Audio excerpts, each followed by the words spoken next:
लाडकी बहीण योजना आणि या योजनेमध्ये एक चूक तुम्हाला सर्वात महाग पडू शकते. एक चूक आणि लाडकी बहीण योजनेचे 1500 रुपये कायमस्वरूपी असेच वर्षाचे 18,000 रुपये तुम्हाला विसरावे लागतील. कारण सध्या लाडकी बहीण योजनेअंतर्गत ई-केवायसी करण्याची प्रक्रिया सुरू आहे. यामध्ये अनेक लाडक्या बहिणींना विविध प्रश्न पडत आहेत की आम्ही आमची ई-केवायसी आधी केली होती, मग परत करायची आहे का? आता परत ई-केवायसी करताना तुमच्याकडून त्यामध्ये काही जरी चूक झाली तर ती चूक तुम्हाला माफ नसणार आहे, एवढं लक्षात घ्या. कारण आत्ताची ई-केवायसी ही अंतिम ई-केवायसी असणार आहे. यामध्ये तुम्ही जी माहिती भरणार आहात तीच माहिती सरकार ग्राह्य धरणार आहे. यामध्ये कोणत्याही प्रकारे तुम्ही परत एडिट करू शकत नाही आणि म्हणूनच अनेक लाडक्या बहिणींनी याआधी देखील चुका केल्या आहेत. आता नवीन ई-केवायसी करताना देखील अनेक लाडक्या बहिणींनी सांगूनही आम्ही 5-5, 6-6 वेळा सांगून देखील मोठ्या प्रमाणावर चुका केल्या आहेत आणि त्याच्यामुळेच अनेक लाडक्या बहिणींना आता योजनेचे पैसे विसरावे लागणार आहेत. ज्यांना गरज आहे त्यांचे देखील योजनेचे पैसे बंद होतील, कारण त्यांची ई-केवायसी करताना चूक झाली होती आणि एक चूक म्हणजेच लाडकी बहीण योजनेचे पैसे तुम्हाला कायमस्वरूपी विसरावे लागणार आहेत.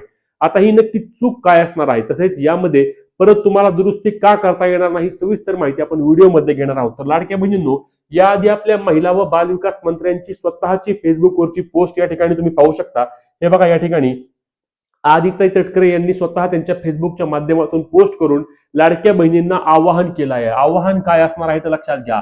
ई-केवायसी दुरुस्तीसाठी मिळणार एकच संधी, एकच वर वारंवार आणि अनेक ठिकाणी सरकारद्वारे देखील या ठिकाणी भर देण्यात आलेला आहे. म्हणजेच की लाडक्या बहिणींनो, याच्यानंतर परत तुम्हाला ई-केवायसी कधीच अपडेट करता येणार नाही. म्हणूनच ही शेवटची संधी असणार आहे. आता प्रत्येकाची ई-केवायसी करण्याकरिता ओपन होत आहे. म्हणजेच आधी तुम्ही योग्य पद्धतीने ई-केवायसी केली असेल तरी देखील तुम्ही आता जेव्हा लाडकी बहीण योजनेच्या ई-केवायसी वेबसाईटवर जाऊन तुमचा आधार नंबर टाकता तेव्हा तुमचं त्या ठिकाणी ओपन होत आहे, तुम्हाला ओटीपी येत आहे आणि तुमची ई-केवायसी प्रक्रिया सुरू होत आहे.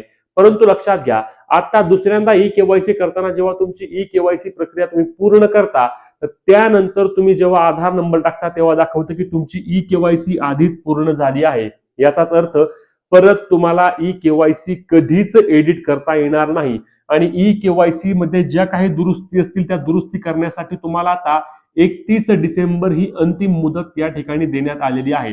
यामध्ये बघा स्पष्टपणे उल्लेख करण्यात आला आहे 31 डिसेंबर 2025 चा आणि 31 डिसेंबर नंतर लाडकी बहीण योजनेची ई-केवायसी वेबसाईट पूर्णपणे बंद होऊन जाईल आणि त्याच्यानंतर ज्या लाडक्या बहिणी यामध्ये पात्र ठरतील, ज्यांनी योग्य पद्धतीने ई-केवायसी केली आहे, ज्या अटी व निकषांमध्ये पात्र आहेत, त्याच लाडक्या बहिणींना योजनेचे पुढचे पैसे सुरू राहतील आणि बाकी सर्वांचे पैसे बंद होतील. आता एक चूक म्हणजे ही चूक काय असणार आहे लक्षात घ्या. सुरुवातीला लाडकी बहीण योजनेची जेव्हा ई-केवायसी प्रक्रिया सुरू होती तेव्हा ई-केवायसी करताना त्या ठिकाणी 2 प्रश्नांमध्ये अनेकांना त्या ठिकाणी मिसअंडरस्टँडिंग झाले, अनेकांना जम्बलिंग झाले आणि त्याच्यामुळे अनेकांचे त्या ठिकाणी प्रश्नांचे उत्तर चुकले होते. हे देखील या ठिकाणी बघा आपल्या महिला व बालविकास मंत्र्यांनी स्वतः या ठिकाणी दखल घेतली आहे. त्या काय म्हणत आहेत तर बघा, मुख्यमंत्री माझी लाडकी बहीण योजनेतील बहुतांश लाभार्थी या दुर्गम ग्रामीण भागातील आहेत. ई-केवायसी प्रक्रिया करत असताना त्यांच्याकडून काही चूक होणे स्वाभाविक आहे. या चुका दुरुस्त करण्याची संधी मिळावी अशा आशयाची अनेक निवेदने विभागास प्राप्त झालेली आहेत आणि यावरच सदर योजना महिला सक्षमीकरणाच्या हेतूने राबवण्यात येत आहे. म्हणूनच या महिलांना ई-केवायसी करताना झालेली चूक सुधारण्याची संधी देणे अत्यंत गरजेचे आहे. त्यामुळे ई-केवायसी मध्ये केवळ एकदाच या ठिकाणी परत उल्लेख आहे, एकदाच. आता तुम्ही जी ई-केवायसी कराल लाडक्या बहिणींनो, ती तुम्ही परत एडिट करू शकणार नाही. म्हणूनच जे काही प्रश्न आहेत, आता तुम्ही नव्याने ई-केवायसी करायला गेल्यानंतर त्या दोनही ठिकाणी तुम्हाला नाही हा पर्याय निवडायचा आहे. कोणता पर्याय निवडायचा आहे लक्षात घ्या, दोनही ठिकाणी तुम्ही नाही हा पर्याय निवडायचा आहे. त्यानंतर तुमची जात प्रवर्ग निवडताना व्यवस्थित पद्धतीने निवडायचा आहे. तुम्ही एससी आहात, एसटी आहात, अनुसूचित जाती, अनुसूचित जमाती, त्यानंतर तुम्ही ओबीसी असाल तर इतर मागास वर्ग, तुम्ही भटक्या जाती असल्यास भटक्या जाती अ ब क ड, त्यानंतर तुम्ही सर्वसामान्य प्रवर्ग जे ओपन मध्ये आहे ते सर्वसामान्य प्रवर्गामध्ये येतात. तुम्ही मुस्लिम असाल तर तुम्ही देखील सर्वसामान्य प्रवर्गात येता. या पद्धतीने तुमचा प्रवर्ग योग्य पद्धतीने निवडा आणि मग तुमची ई-केवायसी डन करून टाका, जेणेकरून तुम्हाला योजनेअंतर्गत पैसे मिळण्यास कोणत्याही प्रकारचा त्या ठिकाणी प्रॉब्लेम येणार नाही, अडचण येणार नाही.